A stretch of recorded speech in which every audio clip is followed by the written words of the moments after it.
Did you ask me if I like myself? Oh, well, yeah, I do. Being a senior has been the best. I'm sure the team is going to go downstate this year. We'll even get to do our stuff in front of, like, thousands of people, plus television cameras and everything. Huh? Yeah, I guess I'm a little nervous about it. I never used to get nervous. I've been cheering for years, and I've even had gymnastics lessons. I remember my first coach. He would be so happy for us when we hit our marks, but would go off on us like maniacs if we made a mistake. Any mistake. And I sure made my share of them. Yeah, I'm really nervous about blowing it in front of on national television. My mom, of course, will be so kind as to point it out the second I get home. Hi, honey. Why are you such a geek? Just like a few weeks ago when I made it as homecoming queen. I had to repeat myself about 9 times. Homecoming queen, Mom? I just got voted in as homecoming queen. Well, you'd think I told her I just personally signed up to slaughter the last living endangered humpback whale. Her mouth just hung open. How could something so exciting to me be so shameful to her? Shameful. That's exactly the word she used. You should be ashamed of yourself for wanting to be a part of something so degrading to women. Degrading? You want to know what I think is degrading? The way my friends adjust their morals for every new boyfriend they get. And I get degraded because I'm not going to sleep with anyone but my husband. You're missing out on what it means to be a woman, they're telling me. They're as bad as my mom. Well, I definitely am a woman, but I want to do it my own way. Okay, so maybe I do have my own way of doing things. Does that mean I should be sent to some alternative school or something? So I don't like to follow the crowd. And man, the stories fly about me. They get all twisted around until I've got this reputation for doing things I never even thought of. I mean, last week I walked up behind these ladies in the restroom fixing their, I don't know, their lip gloss or something, and they're going on and on about some airhead with no morals party with every guy around. Well, it finally dawns on me, it's me they're talking about. I straighten them out big time. Good thing I do the things I want to. I never want to be what people expect me to be, because nobody else ever seems to turn out to be what I expected them to be. Like my parents, for example. I expected them to be husband and wife. Well, they're doing things their own way. Last week I hear the news. They're splitting up. They sure have been quiet about it, too. My friends think they're the coolest parents of all time. But they've already gone and filed the divorce papers. I don't know what I'm going to do anymore. I don't know who I want to live with. No, I want to live with both of them in the same house. I don't want things the way they are. They probably never even considered me when they signed those stupid papers. Who really cares anyway? Maybe they think I'll fade away. They obviously don't need me. What's the point now of living? I've thought about that a lot lately. I mean, high school's supposed to be the easy part of life. No worries, mate. Worries start up when you leave high school and go into the big scary world, right? Well, if this isn't scary, I'd hate to see what's out there when I hit the pavement. What could be worse than having to get up before noon to watch Mr. Fenswick's lecture with that white stuff in the corner of his mouth? Now that's scary. Hey, what do you call 10 vice principals at the bottom of the Pacific Ocean? A start! They get better after I've had lunch. A school lunch. You know, I'll have some yellow stuff, some brown stuff, and some of that... What is that stuff, anyway? Give me 2 helpings.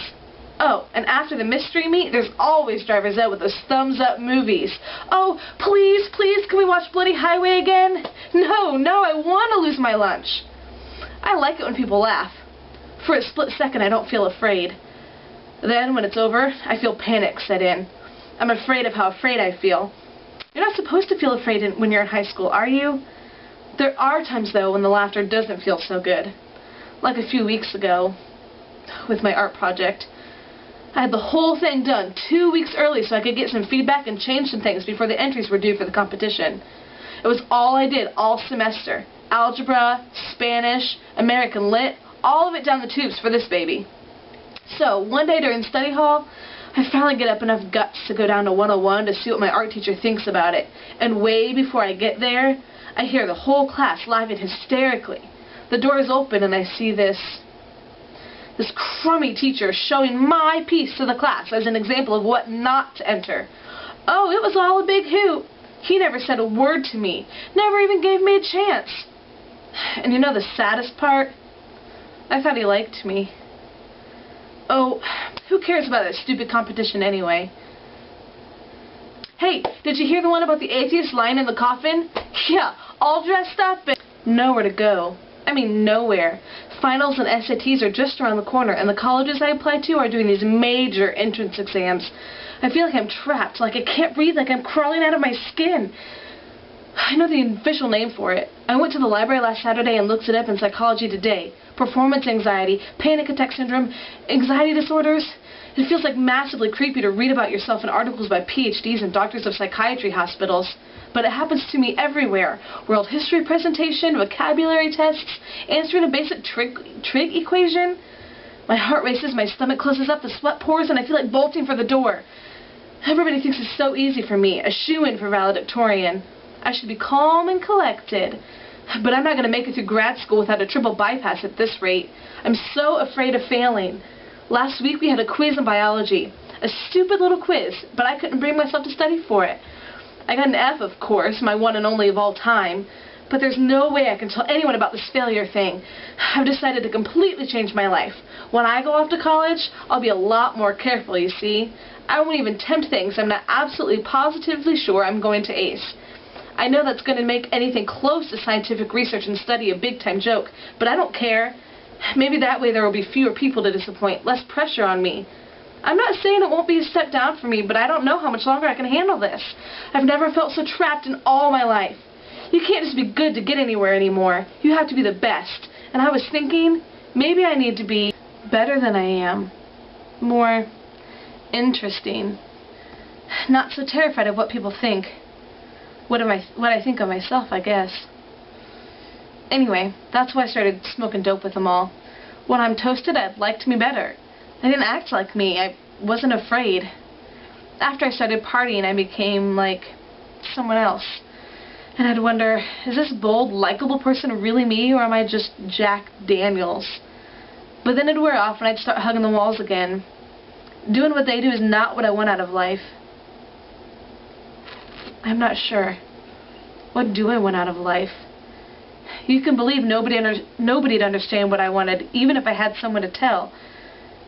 Maybe keeping it to yourself is better than the blank stares that you get when you try to explain anything. It's not worth the risk, you know. You get close to people, then you have to tell them stuff about yourself. Well, once they know about you, they can use it against you. So I'll party with them. That doesn't mean a thing. I'm just not going to let any of them get close to me. People are stupid anyways. I mean, they really believe that this emptiness inside, they really think other people can fill that spot. What a joke, right? Right now, Coors Light and a little Mary Jane are hitting the spot. Or maybe I'm just forgetting the spot is here. That's probably more like it. I guess I can't speak for anyone but me, but does anyone else have such a hole inside his skin? Is it like a deformity or something? Something that doesn't develop right inside of Mommy Dearest? Why do I feel it? Is there anybody who can fix it? What? Yeah, sure. Mr. Joint, coming right up. Our scars. Sometimes they match up. Sometimes they help us recognize each other. Sometimes we find out there are still open wounds. But any way you look at it, we all need to be healed. When Thomas first heard that Jesus had risen from the dead, he wanted to touch his scars. They were proof that he had suffered. They were the proof that Jesus was who he said he was. Even Jesus had scars. He doesn't promise we won't get a few. He just promises that we won't have to wear them alone. We have someone who knows about them, firsthand, on our side. And we have each other. Our scars don't match up for nothing. It is his promise of understanding and a visible sign that we are not alone.